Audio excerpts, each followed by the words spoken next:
Salut, c'est Brieux, j'espère que tu vas bien et que tu passes un très bon début d'année 2025. Moi c'est le cas, je suis de retour à Bangkok en Thaïlande là après avoir passé les fêtes en France. Je sais, j'avais dit que je rentrais pas pour Noël, mais finalement sur un coup de tête j'ai pris un billet et je suis rentré. C'est ça qui est génial avec le trading, c'est si j'ai envie de prendre un avion pour 15 jours, je peux le faire.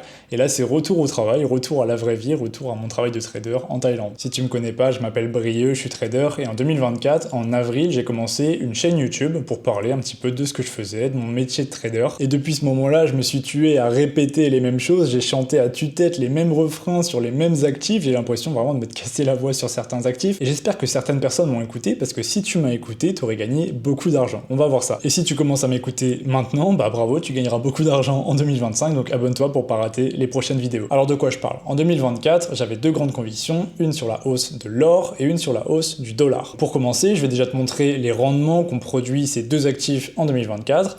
Pour l'or, on a fait une performance de 26% par rapport au dollar et de plus de 35% par rapport à l'euro. Donc maintenant, si je venais à prendre des profits, à retirer mes gains, à vendre de l'or pour des euros, je gagnerais 35%. Mais tu vas voir que c'est pas mon plan du tout. En 2024, je me suis lentement désolidarisé de l'euro au profit du dollar. Et ce dollar a augmenté de 7%, ce qui est très bien pour une monnaie. Je rappelle que sur le Forex, il n'y a pas de tendance de long terme, il n'y a pas de tendance de fond comme sur l'or ou les equities. Donc si tu changes une monnaie dans une autre et que la valeur de ton cash t'apprécie de 7%, c'est une excellente performance. Et en plus, au-delà de ça, j'ai fait des trades surtout, j'ai beaucoup tradé le dollar. L'or aussi, tu vas voir, j'ai pris quelques trades, mais c'était plus une valeur d'investissement, alors que le dollar, c'était plus du trading actif, du trading court terme, sur quelques semaines, quelques mois, mais quand même court terme. Alors pour commencer, pour rigoler un petit peu, je vais te montrer quelques passages de mes anciennes vidéos où je répète, où je chante à tue-tête le même refrain d'acheter du dollar. C'est une conviction, je pense qu'aux États-Unis, l'inflation est nettement plus importante.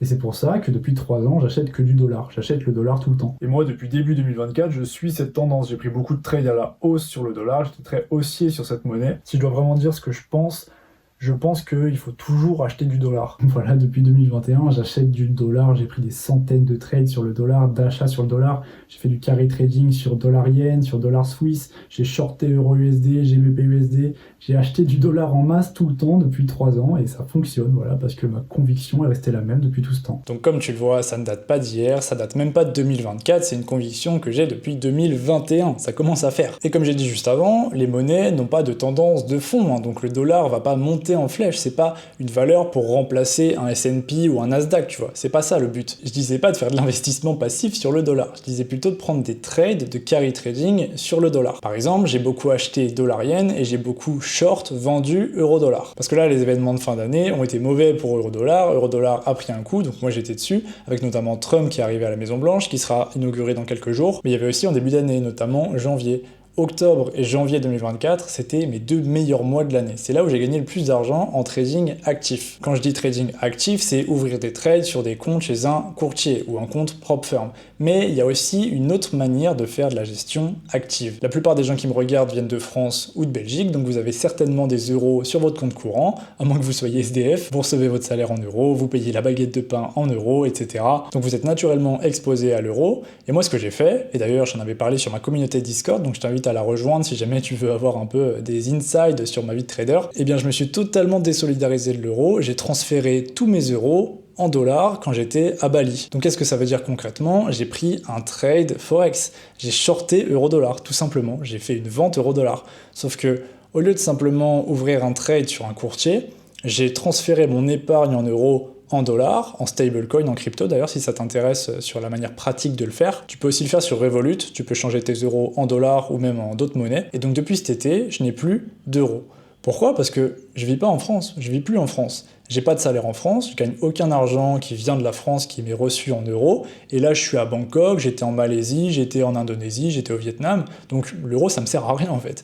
Donc j'ai pu acter au maximum, au plus de sa puissance, ma conviction sur le dollar. J'ai juste échangé tous mes euros pour être exposé davantage au dollar et moins à l'euro. J'ai short euro-dollar. Donc voilà, c'est une autre manière de trader. Comme je le dis toujours, c'est pas simplement prendre des trades, c'est une gestion de portefeuille, c'est une gestion de capital. Bref, maintenant, on va passer au deuxième actif, ma deuxième grande conviction de 2024, la hausse de l'or. L'or, j'ai pas commencé à l'acheter en 2024, j'ai commencé à l'acheter fin 2023. Et peut-être que tu sais, je pense que tu sais, pourquoi et à quel moment j'ai commencé d'acheter de l'or. C'était après les attaques du Hamas en Israël le 7 octobre 2023. C'est à ce moment-là où je me suis dit, ok, j'all-in sur l'or. Et à ce moment-là, c'était vraiment un all-in, quasiment un all-in. J'ai pris vraiment beaucoup de risques sur l'or parce que j'avais une conviction énorme. C'était une période d'inflation dans les grandes économies développées, voire de stagflation, de stagnation économique et d'inflation. J'en ai beaucoup parlé, c'est très mauvais pour l'économie, mais c'est très bon pour les valeurs refuges comme l'or. Et un changement de paradigme dans le système monétaire international, avec des grandes puissances asiatiques comme la Chine et l'Inde, qui commençaient à faire du commerce dans leur propre monnaie. Et avec quel collatéral ? L'or. La Chine augmente durablement ses réserves d'or. Et avec toute l'histoire autour de la Russie également, qui ne pouvait plus vendre rien à l'Europe parce qu'on s'est dit qu'avec la guerre en Ukraine, il fallait plus faire d'affaires avec la Russie. En fait, la Russie, ils ont fait des routes vers l'Asie pour vendre leurs matières premières, parce qu'ils en ont beaucoup, la Russie. Donc avec cette demande qui provient de Chine, couplée au marasme économique en Europe et aux tensions géopolitiques au Moyen-Orient, qui ont été vraiment le catalyseur, eh bien on a vu l'or s'apprécier par rapport au dollar et à l'euro. Et s'apprécier, c'est pas juste un peu, comme j'ai dit, c'est 26% par rapport au dollar, 35% par rapport à l'euro, donc c'est déjà la plus grande performance depuis des décennies pour l'or, pour l'actif lui-même, mais il a aussi surperformé des actifs comme le S&P, qui sont des actifs qui sont censés monter, ils sont censés monter plus que l'or. Donc c'est simplement une excellente performance, parce que quand on met de l'or dans un portefeuille, c'est pas pour être super performant, c'est pas pour surperformer les actions, c'est pas pour surperformer Nvidia, c'est pour se protéger de l'inflation, pour se protéger des guerres, des tensions, etc. C'est plutôt défensif. Mais là, 2024 a tout simplement été exceptionnel, parce que ça n'a pas été le cas.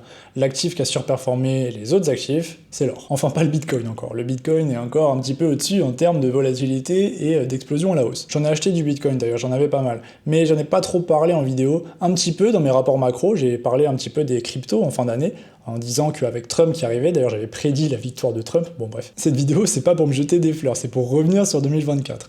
Et même si effectivement, dans les faits, j'ai eu beaucoup raison, j'ai eu des très bonnes convictions, des très bonnes prédictions, je vais pas trop en dire parce que sinon je vais me prendre un karma pour 2025. Mais en effet, avec l'arrivée de Trump, sur lequel j'avais une grande conviction, j'ai dit que le Bitcoin et les cryptos en général pourraient s'apprécier, pourraient avoir vraiment un rallye aussi en fin d'année, et c'est ce qui s'est passé. Donc j'ai aussi gagné pas mal d'argent sur le Bitcoin, mais je vais moins en parler parce que c'était pas vraiment mes convictions principales. Bref, donc voilà pour les deux actifs qui ont forgé mon salaire de 2024. L'argent que j'ai gagné de 2024 vient de l'or et du dollar en grande partie. Surtout le dollar, en réalité, on se dit c'est un peu étrange parce que une monnaie, c'est pareil, une monnaie c'est comme l'or en fait. J'ai un portefeuille assez défensif, du cash et de l'or, c'est pas ça qui surperforme.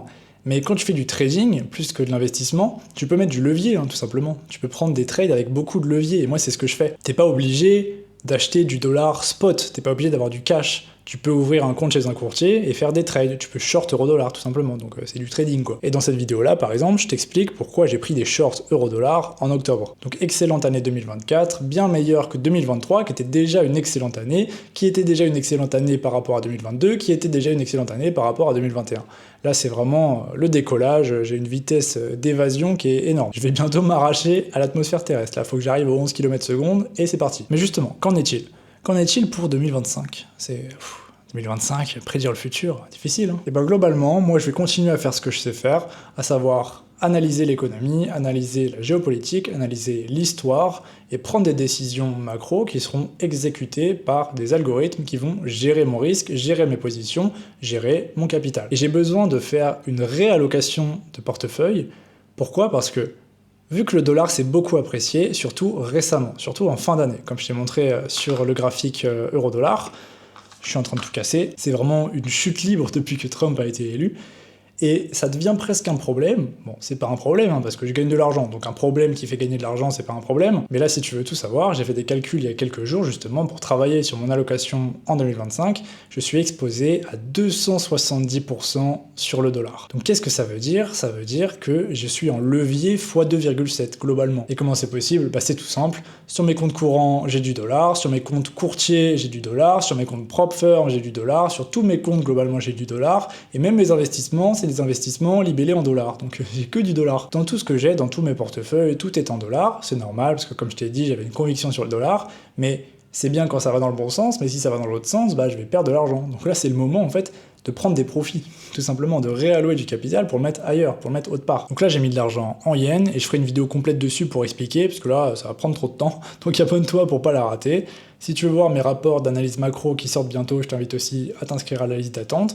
Et puis sinon, je te souhaite une excellente année 2025. J'espère que ça t'a fait un petit peu de nostalgie de revoir les anciennes vidéos dans mon grenier quand j'étais encore chez mes grands-parents, avant de partir à l'aventure à l'étranger. Et si tu me connais pas, enchanté de te rencontrer. Je t'invite à regarder mes autres vidéos, puis mets un j'aime, un commentaire à celle-ci, abonne-toi, et on se retrouve dans la prochaine. C'était Brieux, ciao.